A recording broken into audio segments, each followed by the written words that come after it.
How's it going? Caitlin here, and welcome to my kitchen for another week of meal prep. This is honestly a love yourself later activity because you are going to love yourself all week long when you have your meals semi-prepped for the week. And it doesn't take much to put you like miles ahead. If you don't have a prep list, I want you to check the description in the video there. You will see a link to find your prep list, all the recipes, everything you need to make this week really, really, really easy. And what's on the menu this week? We are going to have sausage and pepper penne, chicken satay sheet pan, tomato basil soup, pina colada pancakes, and build your own pizza to finish off the week. Sound good? Okay, awesome. So there's lots of freedom to choose with this stuff as well. If you see something in a recipe that you're not a fan of, don't use it. Replace it with something else. Rule of thumb, if you don't like a vegetable, change it to a vegetable that's the same color, but different, okay? I have 3 varying levels of prep here. So depending on your level of motivation, you can stick with me to the end or you can drop off anywhere along the way. So let's get to this, shall we? I'm actually gonna start with something in level 3 because I'm gonna start with cooking some sausage. And it's gonna cook while I am doing the rest of this stuff. So that way I'm just not wasting any time. It's like getting time back, really. And I'm just gonna air fry my sausage. Mine, I will tell you, it's frozen, but, and I'm just cooking a whole package of them, because why not? It's not gonna go to waste. So there we go. Mine's frozen. It might take a little bit longer. I really have no real instructions for that. Once it smells kind of done, then I'm going to check the temperature and make sure that it is. I know. Really technical. Now, if you would like, we can get to step 1, which is prepping some of our veggies. So I'm going to slice a couple of peppers. Now, you don't need all the fancy gadgets in the world to properly prep your stuff, but you will need, you know, a couple of things. And something that I will always recommend is having a nice sharp knife. Even if you're really klutzy, and perhaps even especially if you're really klutzy, you should have a really sharp knife. Having a sharp knife makes you less likely, actually, to hurt yourself. Your knife cuts more true, so you're not doing some sawing motion, it's not slipping around, it's actually like cutting and doing the things it's supposed to. So if you have a crappy dull knife, swap that out, get a nice one. Invest in your meal prep and your meal prep will invest in you, I promise. So, just quickly slicing that pepper, down the second pepper. You could have all the same colored pepper if you wanted to, but just having different colors makes it prettier. And the prettier it is, the more likely people are to eat it. It's just a thing. We like pretty things. And for food, pretty things tend to equate to lots of different colors. What looks better than just having like, you know, this pretty rainbow plate? Okay, maybe not so much if you're a toddler, but I know for my kids what I will do is I will chop up these veggies really, really, really small for my kids. Just so that I can hide it in there, and generally they'll eat more of it that way. Sometimes they'll eat the whole thing because a lot of the time it's a texture thing that throws it off and not so much a flavor thing. And if you just cut it all really small, then I don't know, it seems to go over better. So if you want to chop up your whole thing really small, go right ahead. This is meant to serve as a guide for you and your family, so make sure to do what works for you. I've got 1 container ready to go with peppers. Okay, so that's awesome. One thing in there, going to slice a zucchini now, and a nice big one from Friend's Garden, which is awesome.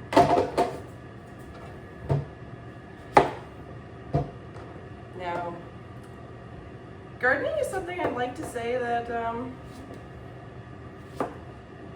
I do, but I don't. I have so much respect for people that do, and we plant garlic. That's about it, because garlic has about my attention span when it comes to gardening, which is basically you plant that at one point and then you forget about it till the following year, and that's something I can get on board with. I think I'm gonna chop these in half. I think I like that idea. You can chop them however way you want. You can leave them as medallions. You could chop them up really teensy tiny if you want to hide them. You could cut them up like so that they're like little pizza triangles. Try to sell it as pizza zucchini or something. Another container for the fridge. Honestly, do what works. 2 containers already. We're just flying through this. So going to slice 1.5 onions.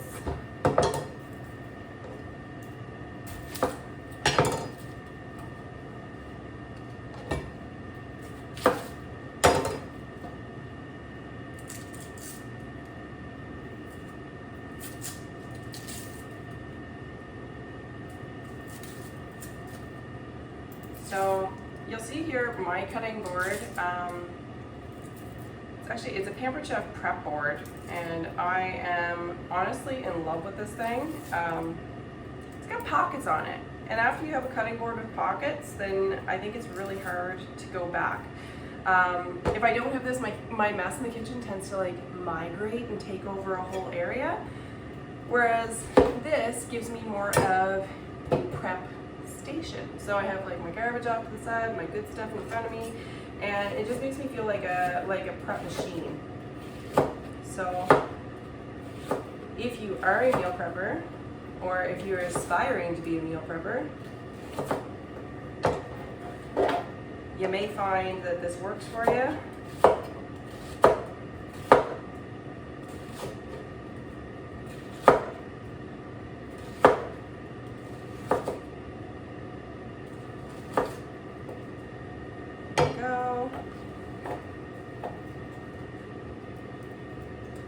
And I've got another half of an onion. Now this half of an onion, I'm just slicing it because for easiness sake, just having it all done the same way works for my brain. But if you have a cooking blender, then you're not going to have to chop this up very much. You could just rough chop this and you would be good to go. But just for uniformity's sake, I'm just slicing all of it because it's going to go in my blender just as well. And if you don't have a cooking blender and you're making this, I'm making tomato soup in the saucepan, then slicing them up, they're going to cook a little faster. So I think that's just a convenient way to do it for anybody. Another handy dandy container ready to go. I'm just going to go cry. I'm going to put it over there before it gets me all emotional and stuff.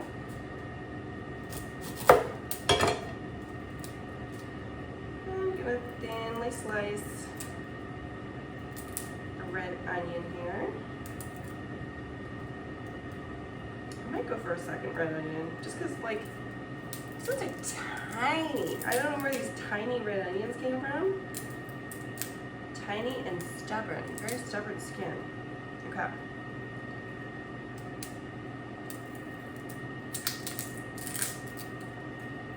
You ever fight against a red onion and lose? I think I'm about to. Okay. Oh, I'm defeating you little by little. Gotcha, you tricky little devil, you.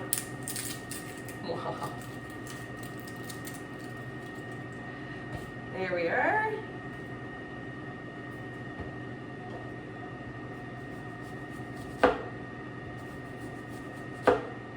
So I'm just going to thinly slice this up, and this is going with the chicken Satay Sheet Pan.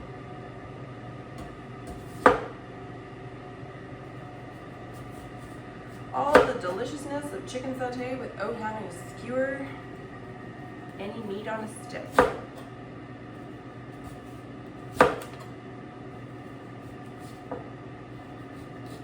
Honestly, it's an easy recipe, and I think you're gonna like it. Okay. And I did it, I'm going for it. That was such a small red onion, we're going for another one.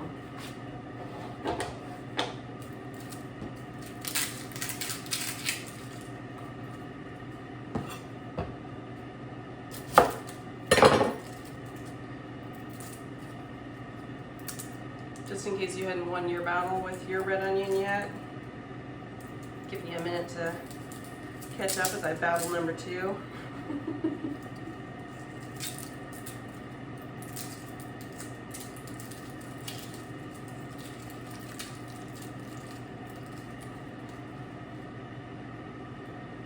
Here we are.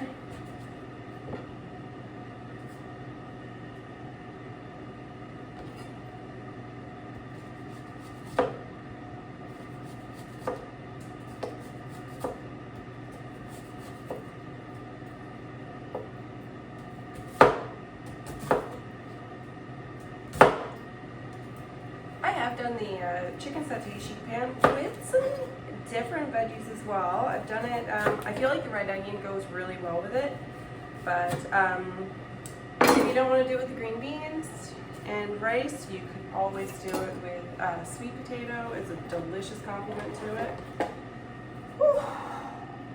Goodness. There we go.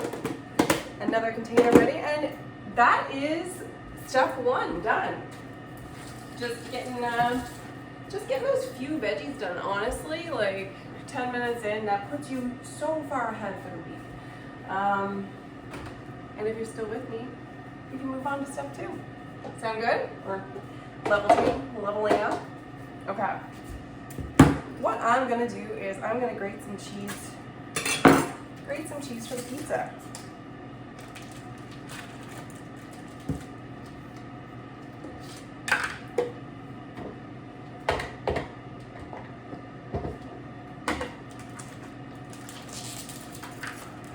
Okay, so I have this. It'll help me measure it a little bit if you want to measure.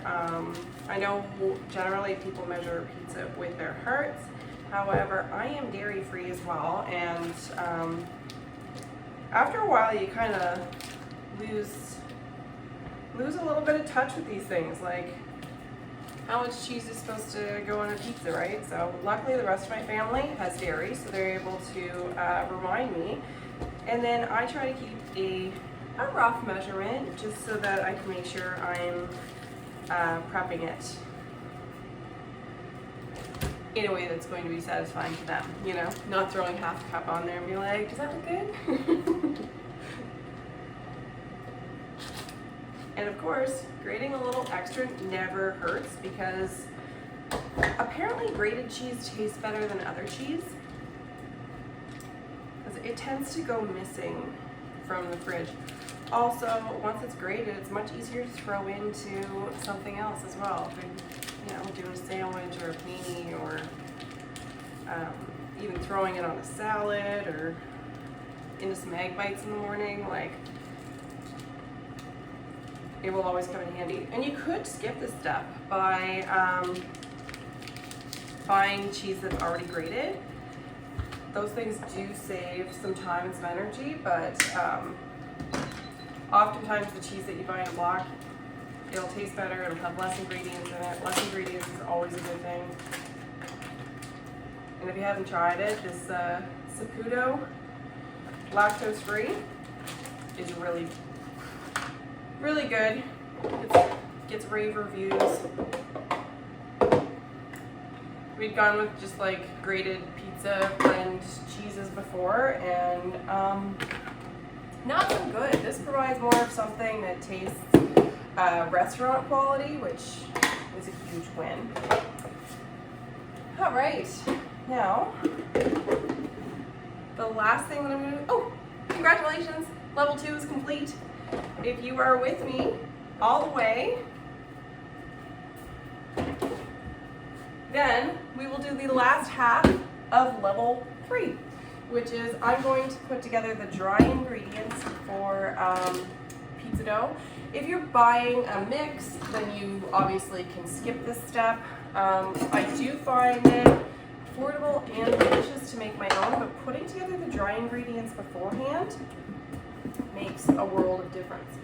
Now, I do have in the meal plan there, I do have a recipe for pizza dough that I personally use.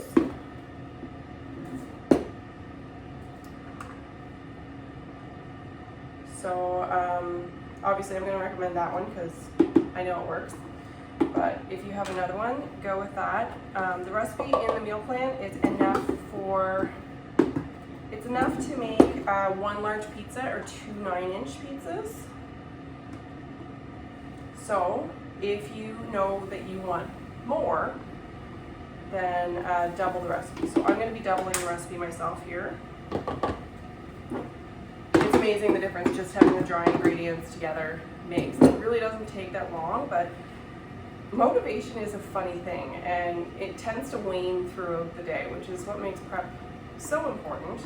Because we all know it's a good idea to meal plan. It's just finding the motivation and will to do it when it actually comes time for supper and you get hungry people and hangry people, and maybe you're hangry yourself, and just none of that helps at all.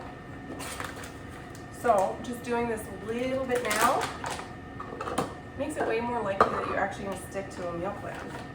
And people who meal plan save between $100 and $500 extra a month. Like that's substantial.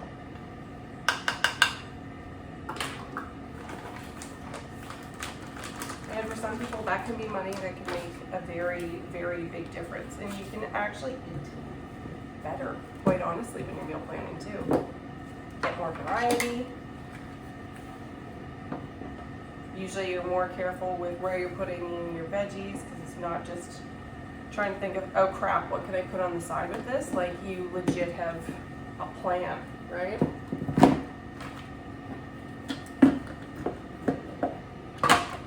Now, I do usually keep my yeast refrigerated, but it's not going to hurt it to be out for a couple days. If you wanted to and you felt safer about it, you could put these dry ingredients in the fridge. You don't have to. They're going to be just fine. They're not going to be out for very long.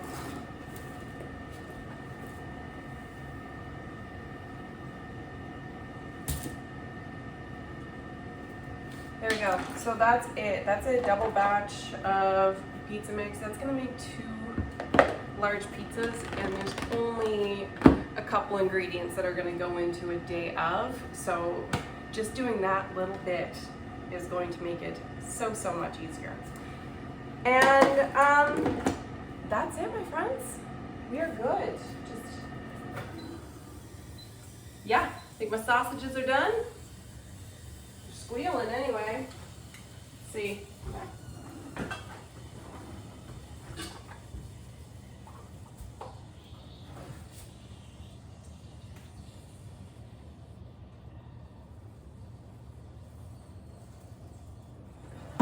They're getting a minute more. Thank you guys so much. I hope you enjoyed the menu this week, and of course, if you need any help with anything, if you're looking for substitutions for your modified diet, shoot me a message. Honestly, I am very happy to help with that. Have a great week, and I will see you next week for another prep. Bye-bye.